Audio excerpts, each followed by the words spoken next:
Sir ನಮಸ್ತೆ. ನಮ್ಮ ಹೆಸರು? ನನ್ನ ಹೆಸರು ಕೋರಿ ಮಂಜಣ್ಣ ಅಂತ, ತುಮಕೂರು.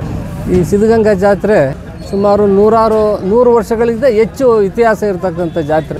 ಕರ್ನಾಟಕ ರಾಜ್ಯದಲ್ಲಿ ಭಾಳ ವಿಶೇಷವಾಗಿ ಈ ಸಿದ್ಧಲಿಂಗೇಶ್ವರ ಕ್ಷೇತ್ರ, ಇದು ಸ್ವಾಮಿಯ ಕ್ಷೇತ್ರ. ಈ ಕ್ಷೇತ್ರದಲ್ಲಿ ಈ ಶಿವರಾತ್ರಿ ಹಬ್ಬದ ಪ್ರಯುಕ್ತ ಇಲ್ಲಿ ಪ್ರತಿ ವರ್ಷ ಜಾತ್ರೆ ನಡೀತು. ಈ ಜಾತ್ರೆಯಲ್ಲಿ ವಿಶೇಷವಾಗಿ ಒಂದು ವಸ್ತು ಪ್ರದರ್ಶನವನ್ನು ಏರ್ಪಾಟಾಗಿದೆ. ಜೊತೆಗೆ ದನಗಳ ಜಾತ್ರೆ ಭಾಳ ಪ್ರಸಿದ್ಧಿ ಪಡೆದಿರ್ತಕ್ಕಂಥದ್ದು ಈ ಜಾತ್ರೆ ವಿಶೇಷ. ಇಲ್ಲಿ ಎಲ್ಲ ಜಿಲ್ಲೆನವರು ಕೂಡ ಬಂದು, ಮಾರಾಟಗಾರರು, ಖರೀದಿದಾರರು ಎಲ್ಲರೂ ಕೂಡ ಬಂದು ಇಲ್ಲಿ ಸೇರಿ ಇಲ್ಲಿ ತಮ್ಮ ತಮ್ಮ ರಾಸುಗಳನ್ನು ಖರೀದಿ ಮಾಡ್ತಕ್ಕಂಥದ್ದು, ಮಾರಾಟ ಮಾಡ್ತಕ್ಕಂಥದ್ದು ಪ್ರತೀತಿ ಪ್ರತಿ ವರ್ಷ ಕೂಡ ನಡೆದು ಬರ್ತಾಯಿದೆ. ಈ ಜಾತ್ರೆ ವಿಶೇಷ ಏನು ಅಂತಂದರೆ, ಬಹಳ ಸುಂದರವಾಗಿರ್ತಕ್ಕಂಥದ್ದು, ಸಾಕಣೆ ಮಾಡಿರ್ತಕ್ಕಂಥ ಎತ್ತು ಕರುಗಳನ್ನು ಬಂದು ಇಲ್ಲಿ ಈ ಜಾತ್ರೆಯಲ್ಲಿ ಕಟ್ಟಾಕ್ತಾರೆ. ಮತ್ತು ಕೆಲಸಕ್ಕೆ ಬೇಕಾಗಿರ್ತಕ್ಕಂಥ, ವ್ಯವಸಾಯಕ್ಕೆ ಉಪಯೋಗ ಆಗಿರ್ತಕ್ಕಂಥ ಎತ್ತುಕರುಗಳು ಕೂಡ ಈ ಜಾತ್ರೆಯಲ್ಲಿ ಬಂದು ಭಾಗವಹಿಸಿರ್ತಕ್ಕಂಥದ್ದು ವಿಶೇಷ. ಇಲ್ಲಿ ಜಾತ್ರೆಯಲ್ಲಿ ವಿಶೇಷ ಅಂತಂದರೆ, ಪರಮ ಪೂಜ್ಯ ಡಾಕ್ಟರ್ ಶ್ರೀ ಶಿವಕುಮಾರ ಮಹಾಸ್ವಾಮಿಗಳವರ ಕೃಪಾಶೀರ್ವಾದದಿಂದ ಈ ಜಾತ್ರೆ ಬಹಳ ಯಶಸ್ವಿಯಾಗಿ ನಡೀತಾ ಇದೆ. ಜಾತ್ರೆಯಲ್ಲಿ ಎಲ್ಲ ಸೌಕರ್ಯಗಳು ಕೂಡ ಮಾಡಿರ್ತಕ್ಕಂಥದ್ದು ಎಲ್ಲರ ಮೆಚ್ಚುಗೆ ಪಾತ್ರ ಆಗಿರ್ತಕ್ಕಂಥದ್ದು ನಾವು ಕಾಣ್ಬೋದು. ಈ ಇತ್ತೀಚಿನ ವರ್ಷಗಳಲ್ಲಿ ಪರಮ ಪೂಜ್ಯ ಶ್ರೀ ಸಿದ್ಧಲಿಂಗ ಮಹಾಸ್ವಾಮಿಗಳವರು ಈ ಕ್ಷೇತ್ರಕ್ಕೆ ಅಧ್ಯಕ್ಷರಾಗಿದ್ದು, ಅವರು ಕೂಡ ಈ ಒಂದು ಇತಿಹಾಸ ಪ್ರಸಿದ್ಧಿಯಾಗಿರ್ತಕ್ಕಂಥ ಈ ಜಾತ್ರೆಯನ್ನು ಬಹಳ ಯಶಸ್ವಿಯಾಗಿ ನಡೆಸ್ಕೊಂಡು ಬರ್ತಿರ್ತಕ್ಕಂಥದ್ದು ಎಲ್ಲರ ಮನಸ್ಸಿನಲ್ಲಿ ಹಚ್ಚಿ ಉಳಿದಿರ್ತಕ್ಕಂಥ ವಿಷಯ. ಜಾತ್ರೆಯಲ್ಲಿ ವಿಶೇಷವಾಗಿ ಬಂದಿರತಕ್ಕಂಥ ರಾಸುಗಳಿಗೆ ವೈದ್ಯಕೀಯ ಸೌಲಭ್ಯ ಇರ್ಬೋದು, ಮತ್ತು ಆ ರಾಸುಗಳನ್ನು ತಂದಿರತಕ್ಕಂಥ ರೈತಾಪಿ ಬಂಧುಗಳಿಗೂ ಕೂಡ ಎಲ್ಲ ವ್ಯವಸ್ಥೆಯನ್ನು ಉಚಿತವಾಗಿ, ಊಟದ ವ್ಯವಸ್ಥೆ ಇರ್ಬೋದು, ನೀರಿನ, ಕರೆಂಟಿನ ಸೌಲಭ್ಯ ಎಲ್ಲವನ್ನು ಮಾಡಿರ್ತಕ್ಕಂಥದ್ದು ಬಹಳ ಒಂದು ಆಕರ್ಷಣೀಯವಾಗಿ ಇಲ್ಲಿ ಜಾತ್ರೆ ನಡೀತಾ ಇದೆ.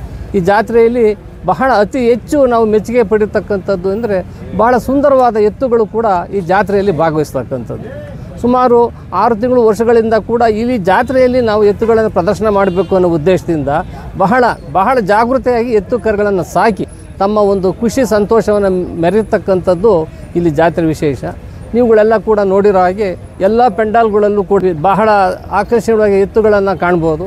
ಇದು ಹೊರ ರಾಜ್ಯಗಳಿಂದಲೂ ಕೂಡ ಖರೀದಿ ಮಾಡ್ತಕ್ಕಂಥ ವ್ಯವಸ್ಥೆಗೆ ಎಲ್ಲ ರೈತಾಪಿ ಬಂಧುಗಳು ಬಂದು ತಮಗೆ ಬೇಕಾಗಿರ್ತಕ್ಕಂಥ ಎತ್ತು ಕರುಗಳನ್ನು ಆಯ್ಕೆ ಮಾಡಿ ತಮ್ಮ ಊರುಗಳಿಗೆ ಹೋಗ್ತಕ್ಕಂಥದ್ದನ್ನು ತೆಗೆದುಕೊಂಡು ಹೋಗ್ತಕ್ಕಂಥದ್ದನ್ನು ನಾವು ಕಾಣ್ತಾ ಇದ್ದೇವೆ. ಇಷ್ಟು ಹೇಳಿ, ರಾಜ್ಯದಲ್ಲಿ ಇದು ಭಾಳ ಹೆಸರುವಾಸಿಯಾಗಿರ್ತಕ್ಕಂಥ ಜಾತ್ರೆ. ಈ ಜಾತ್ರೆ ಈಗ ಸುಮಾರು ನಿನ್ನೆಯಿಂದ ಕೂಡ ದನಗಳ ಜಾತ್ರೆ ಪ್ರಾರಂಭ ಆಗಿದೆ. ವಸ್ತು ಪ್ರದರ್ಶನ ಮಾಡಿ ಅದು ಕೂಡ ನಿನ್ನೆ ಪ್ರಾರಂಭ ಆಗಿರ್ತಕ್ಕಂಥದ್ದು. ಇನ್ನು ಜಾತ್ರೆ ಒಂದು ವಾರದ ಮಟ್ಟಿಗೆ ಇಲ್ಲಿ ಎತ್ತಿನ ಜಾತ್ರೆ ನಡೀತಾ ಇದೆ. ಬಹಳ ಇಲ್ಲಿ ನಮಗೆಲ್ಲ ಸಂತೋಷವಾಗಿರ್ತಕ್ಕಂಥ. ಸರ್, ನೀವು ಕಂಡಂಗೆ ಎಷ್ಟು ರೂಪಾಯಿಂದ ಕಟ್ಟಿದ್ದೀರಾ? ಇಲ್ಲಿ ನಿಮ್ಮ ಬುದ್ಧಿ ಕಂಡಾಗ ನೀವು ದನ ಕಟ್ಟಿದಾಗ ಫಸ್ಟು ಎಷ್ಟು ವರ್ಷದಿಂದ ಕಟ್ತೀರಾ, ಎಷ್ಟು ರೂಪಾಯಿಂದ ಕಟ್ಟಿದ್ದೀರಾ ಅದನ್ನು? ಈಗ ನಾನು ಭಾಳ ಚಿಕ್ಕ ವಯಸ್ಸಿನಿಂದಲೂ ಕೂಡ ನಮ್ಮ ತಂದೆಯವರು ಕೂಡ ಇದು ಎತ್ತು ಕರ ಸಾಕ್ತಾಯಿದ್ರು. ಸುಮಾರು ನನಗೆ ಒಂದು 40 ವರ್ಷದ ಒಂದು ಅನುಭವ. 40 ವರ್ಷದ ಹಿಂದಿಂದನೂ ಕೂಡ ಇಲ್ಲಿ ಎತ್ತುಗಳನ್ನು ಕಟ್ತಾಯಿದ್ವಿ ನಮ್ಮ ಮನೆತನದಿಂದ. ನಾವು ಕೂಡ ನಮ್ಮ ತಂದೆಯವ್ರ ಜೊತೆಯಲ್ಲಿ ಇಲ್ಲಿ ಬಂದು ಭಾಗವಹಿಸ್ತಕ್ಕಂಥದ್ದು, ಎತ್ತು ಕರುಗಳನ್ನು ಪ್ರದರ್ಶನ ಮಾಡ್ತಕ್ಕಂಥದ್ದನ್ನು ಮಾಡ್ತಾಯಿದ್ವಿ. ಈಗ ನಾವು ಹೆಚ್ಚಿನದಾಗಿ ದನ ಕರುಗಳನ್ನು ಸಾಕೋದಕ್ಕೆ ನಮಗೆ ಯಾವುದೇ ಒಂದು ಸೌಲಭ್ಯ ಕಡಿಮೆ ಅಂತಂದರೆ, ಸಾಕಾಣಿಕೆ ಮಾಡ್ತಕ್ಕಂಥದ್ದಕ್ಕೆ ರೈತಾಪಿಗಳು ಬಂಧುಗಳು ನಮ್ಮಲ್ಲಿ ಯಾರೂ ಇಲ್ಲ. ಹೀಗಾಗಿ ಸ್ವಲ್ಪ ಕಡಿಮೆ ಮಾಡಿಕೊಟ್ಟಿದ್ದೀವಿ. ಆದರೂ ಕೂಡ ನಮ್ಮ ತಂದೆಯವರು ಕೋರಿ ಸದಾಶಿವಯ್ಯನವರು ಅವರು ವಿಶೇಷವಾಗಿ ಈ ಜಾತ್ರೆಗೆ ರಾಜ್ಯದಲ್ಲೇ ಒಳ್ಳೆಯ ಹೆಸರು ಮಾಡಿರ್ತಕ್ಕಂಥವ್ರು. ಅವರು ಬಹಳ ಎತ್ತು ಕರಿನ ಬಗ್ಗೆ ಭಾಳ ಅನುಭವ ಇರತಕ್ಕಂಥವ್ರು, ಬಹಳ ಪ್ರೀತಿಯಿಂದ ಎತ್ತುಗಳನ್ನು ಸಾಕ್ತಾ ಇದ್ದಂಥವ್ರು. ಆ ಸಂಪ್ರದಾಯವನ್ನು ನಾವು ಕೂಡ ಮಾಡ್ಕೊಂಡು ಬರಬೇಕು ಅನ್ನೋ ಉದ್ದೇಶದಿಂದ ನಾವು ಕೂಡ ಸ್ವಲ್ಪ ಬಿಡಬಾರ್ದು ಅಂತೇಳಿ ಎತ್ತು ಕರುಗಳನ್ನು ಸಾಕಣೆ ಮಾಡ್ತಾ ಇದ್ದೇವೆ. ಎರಡನೇ ವಿಷಯವಾಗಿ, ನಾವು ಯಾವತ್ತೂ ಕೂಡ ಎತ್ತು ಕರುಗಳನ್ನು ಮಾರಾಟ ಮಾಡಿ ₹1 ಕೂಡ ನಾವು ಅದರಿಂದ ಆದಾಯ ಅಂತ ನಾವು ನೋಡಿ, ನಮ್ಮ ಪ್ರೀತಿಗೋಸ್ಕರ ನಮ್ಮ ಮಕ್ಕಳನ್ನ ನಾವು ಯಾಕೆ ಸಾಕ್ತೀವಿ, ಅದೇ ರೀತಿ ಕೂಡ ಎತ್ತುಗಳನ್ನು ಸಾಕಿ ನಾವು ಮಾರಾಟ ಮಾಡ್ತಾಯಿದ್ದೀವಿ. ನಾವು ಇದನ್ನು ಆದಾಯಕ್ಕೋಸ್ಕರ, ಅದರಿಂದ ಬರ್ತಕ್ಕಂಥ ಯಾವುದೇ ಪ್ರತಿಫಲಕ್ಕೆ ನಾವು ಇಲ್ಲಿ ವ್ಯಾಪಾರ ಮಾಡತಕ್ಕಂಥ ಉದ್ದೇಶದಿಂದ ಅಲ್ಲ, ಏನೋ ವಿನಿಮಯ ನಮ್ಮಲ್ಲಿರ್ತಕ್ಕಂಥ ಎತ್ತು ಕರುಗಳನ್ನ ಕೊಡ್ತಕ್ಕಂಥದ್ದು, ಮತ್ತು ಬೇಕಾಗಿರ್ತಕ್ಕಂಥ ಎತ್ತುಗಳನ್ನು ಜಾತ್ರೆಯಲ್ಲಿ ಆಯ್ಕೆ ಮಾಡ್ತಕ್ಕಂಥದ್ದನ್ನು ನಾವು ಮೊದಲಿಂದ ಕೂಡ ಮಾಡ್ಕೊಂಡು ಬರ್ತಾಯಿದ್ವಿ. ಅಣ್ಣ, ಈಗ ಲಕ್ಷಗಟ್ಟಲೆ ಬೆಲೆ ಹೇಳ್ತಾರಲ್ಲ, ನಿಮ್ಮ ಕಾಲದಲ್ಲಿ ಯಾವ ಥರ ಬೆಲೆ ಇತ್ತು? ಈಗ ನೋಡಿ, ನೀವು ಕೇಳ್ತಾ ಇರ್ತಕ್ಕಂಥದ್ದು, ನಮ್ಮ ಕಾಲದಲ್ಲಿ ಯಾರಾದ್ರೂ ಒಂದು ಜೊತೆ ಎತ್ತುಗಳನ್ನು ತೊಗೊಂಬಂದರೆ 100 ಮೈಲಿ, ಅದು ನನ್ನ ಅನುಭವದಲ್ಲಿ ಹೋಗಿ ಆ ಎತ್ತುಗಳನ್ನು ನೋಡ್ಕೊಂಡು ಬರ್ತಕ್ಕಂಥ ಆಸೆ, ಪ್ರೀತಿ. ಈಗ ಆ ಒಂದು ಸಂಸ್ಕೃತಿ ಎಲ್ಲೋ ಒಂದು ಕಡೆ ಕಡಿಮೆ ಆಗ್ತಿರ್ತಕ್ಕಂಥದ್ದು ನಮಗೆಲ್ಲೋ ಬೇಜಾರಾಗಿ.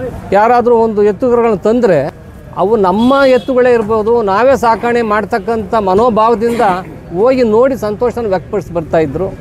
ನೀವು ಬೆಲೆ ಕೇಳ್ತಾಯಿದ್ರಿ. ಆಗ 1,00,000 ರೂಪಾಯಿ ಬೆಲೆ ಎತ್ತುಗಳು ಅಂತಂದರೆ ಅವಕ್ಕೆ ಬಹಳ ಹೆಚ್ಚಿನ ಬೆಲೆ ಇರ್ತಕ್ಕಂಥ ಎತ್ತುಗಳು ಅಂತಕ್ಕಂಥ ಇತ್ತು. ಈ ಕಾಲಮಾನ ಸ್ಥಿತಿಯಿಂದ ಪ್ರತಿ ವರ್ಷವೂ ಕೂಡ ಇದ್ರದ್ದು ಎಲ್ಲ ಬೆಲೆಗಳು ಏರ್ಕೊಂಡು ಬರ್ತಾಯಿದೆ.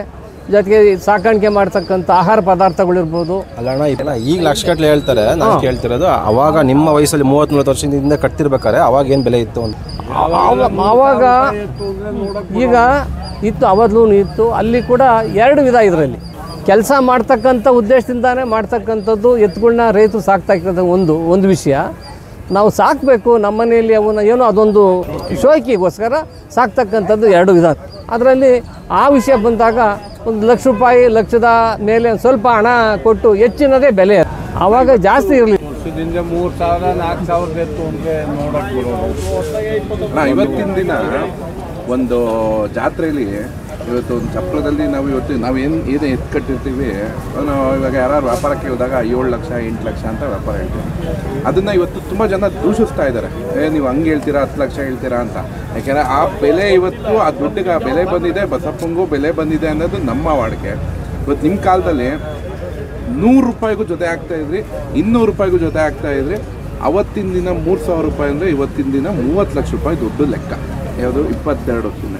ಅವತ್ತಿನ ದಿನವೂ ನೀವು ಇದೇ ರೀತಿ ನೀವು ಕೇಳ್ಪಡ್ತಾ ಇದ್ರಾ?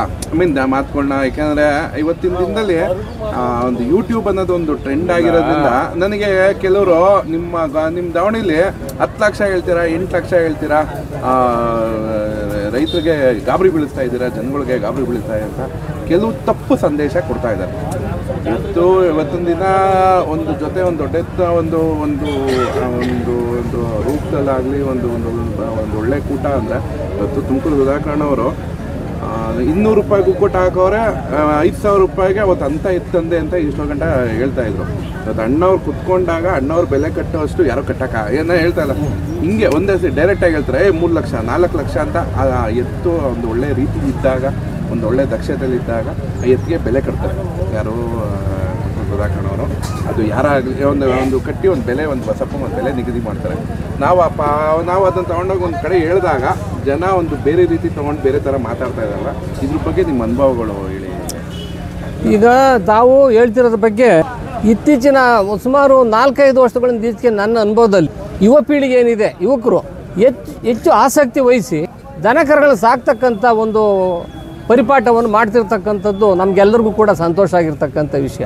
ಎರಡನೇದು ಏನಂತಂದರೆ ಹಣದ ಬಗ್ಗೆ ಮಾತಾಡೋದಾದರೆ, ಈಗ ಹಣಕ್ಕೆ ಬೆಲೆ ಇಲ್ಲ, ನಮ್ಮ ರಾಸುಗಳಿಗೆ ಬೆಲೆ. ಏನೀಗ ಬಸಪ್ಪ ಅಂತ ಹೇಳ್ತೀವಲ್ಲ, ಆ ಬಸಪ್ಪನ ಬೆಲೆ, ಆ ಬೆಲೆಗೆ ಹಣ ಜಾಸ್ತಿ ಕಮ್ಮಿ ಪ್ರಶ್ನೆ ಬರೋದಿಲ್ಲ. ಎರಡನೇ ವಿಷಯ, ಇವತ್ತು ಯಾರು ಕೂಡ ಈಗ ನನಗೆ ಒಂದು ಎತ್ತು ಕರ ಬೇಕು ಅಂತಂದ್ರೂ ಕೂಡ ನಾನು ಖರೀದಿ ಮಾಡಿ ತರಬೇಕಾದ್ರೂ ಕೂಡ ಅವ್ರ ಬೆಲೆ ತೆತ್ತೆ ತರಬೇಕಾಗ್ತದೆ. ಯಾರು ಒಬ್ಬರು ಇದನ್ನು ಕಡಿಮೆ ಮಾಡ್ತಕ್ಕಂಥದ್ದು ಅಲ್ಲ.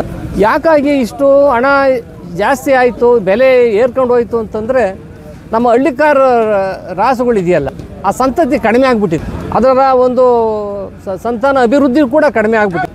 ಈಗೆಲ್ಲ ಹೊಸದಾಗಿ ವೈಜ್ಞಾನಿಕವಾಗಿ ಈಗ ಟ್ಯಾಕ್ಟ್ರ್ ಇರ್ಬೋದು, ಉಳುಮೆ, ಏನು ಅಗ್ರಿಕಲ್ಚರ್ ಇಂಪ್ಲಿಮೆಂಟ್ಸ್ಗಳು ಏನಿದೆ ಅದ್ರ ಕಡೆ ಜನ ಎಲ್ಲ ಮಾರುವಾಗಿದ್ದಾರೆ. ಕೃಷಿಗಾಗಿ ಎತ್ತುಗಳನ್ನು ಬಳಸ್ತಕ್ಕಂಥದ್ದು ಕಡಿಮೆ ಆಗಿರೋದ್ರಿಂದ ಈ ಗೋ ಸಂಪತ್ತು ಕಡಿಮೆ ಆಗ್ತಾಯಿದೆ. ಈ ಗೋ ಸಂಪತ್ತು ಜಾಸ್ತಿ ಆಗಬೇಕಾದ್ರೆ ವೈಜ್ಞಾನಿಕ ರೀತಿಯಾಗಿರ್ತಕ್ಕಂಥ ಅದರ ಪ್ರಚಾರ ಕಮ್ಮಿಯಾಗಿ ಸರ್ಕಾರ ಆಗಲಿ, ಜನಸಾಮಾನ್ಯರು, ರೈತರು ಯಾರೇ ಆಗಿರ್ಬೋದು, ಈ ಎತ್ತು ಕರುಗಳನ್ನು ಸಾಕಿ ಅದರಿಂದ ನಾವು ಉಳುಮೆ ಮಾಡ್ತಕ್ಕಂಥದ್ದು ವ್ಯವಸಾಯದ ಒಂದು ಕೆಲಸಕ್ಕೆ ಉಪಯೋಗಿಸ್ಕೊಂಡಾಗ ಮಾತ್ರ ಇದರ ಅಭಿವೃದ್ಧಿನೇ ಆಗ್ತದೆ. ಎರಡನೇ ವಿಷಯ, ನಮ್ಮಲ್ಲಿ ಯುವಕರು ಕೂಡ ನಾನು ಯಾರ ಬಗ್ಗೆ ನಾನು ಇದು ಒಂದು ಆದೇಶ ಮಾಡ್ತಾ ಇದ್ದೀನಿ ಅಂತಲ್ಲ, ನನ್ನ ಅನಿಸಿಕೆ ಇದೆ. ಎಲ್ಲ ಒಂದು ಕಡೆ ನಾನು ಈಗಾಗಲೇ ಹೇಳಿ ಕೆಲವರೇ ಮಾತ್ರ ಇದ್ರ ಕಡೆ ಭಾಳ ಆಸಕ್ತಿ ತೋರ್ತಾ ಇದ್ದಾರೆ. ಈಗ 4-5 ವರ್ಷದಿಂದ ಈಚೆಗೆ ಯುವಕರೆಲ್ಲ ಕೂಡ ನನಗೆ ಕೆಲವರೆಲ್ಲ ಹೇಳ್ತಾರೆ, ಈಗ ಇವರೇ ಹೇಳಿದ್ರು, ಸುಧಾಕರ್ ಅವರು ಹೇಳಿದ್ರು, ಅವು ಈಗ ಒಂದು ಜೊತೆ ಕರ ನಾನು ಯಾರೋ ನಮ್ಮ ಹೊಸದಾಗಿ ಕಟ್ತಾ ಇದ್ದಾರೆ ಅಂತ. ಹೊಸದಾಗಿ ಎತ್ತುಗಳನ್ನು ಕೊಟ್ಟಿಗೆ ಮಾಡಿ ಕಟ್ತಿರ್ತಕ್ಕಂಥದ್ದನ್ನ ಇತ್ತೀಚೆಗೆ ನಾವು ಕಾಣ್ತಾ ಇದ್ವಿ. ಕೊಟ್ಟಿಗೆ ಇಲ್ದವರು ಕೂಡ ಹೊಸದಾಗಿ ಕೊಟ್ಟಿಗೆ ಮಾಡಿ ನಾವು ಒಂದು ಜೊತೆ ಎತ್ತು ಕರ ಒಂದು ಹೊಸ ಕಟ್ಟಬೇಕು ಅಂತಕ್ಕಂಥದ್ದನ್ನು ಒಂದು ಮನೋಭಾವ, ಮನಸ್ಥಿತಿ ಇತ್ತೀಚಿನ ದಿನಗಳಿಗೆ ಬರ್ತಾ ಇದೆ. ಇದು ನಮಗೆಲ್ಲ ಸಂತೋಷ ಆಗ್ತಾ ಇದೆ. ಇವತ್ತೇನು ಸರ್ಕಾರನೂ ಕೂಡ ಇದಕ್ಕೆ ಸ್ಪಂದಿಸಬೇಕು. ಅನೇಕ ಯೋಜನೆಗಳನ್ನು ಸರ್ಕಾರ ಮಾಡ್ತಾ ಇದೆ. ಜನಕ್ಕೆ ಬೇಕಿಲ್ಲದಂಥ, ಜನರ ಅಪೇಕ್ಷೆ ಇಲ್ಲದಂಥ ಅಪೇಕ್ಷೆಗಳನ್ನು ಕೂಡ ಸರ್ಕಾರ ಪೂರೈಕೆ ಮಾಡ್ತಾ ಇದೆ.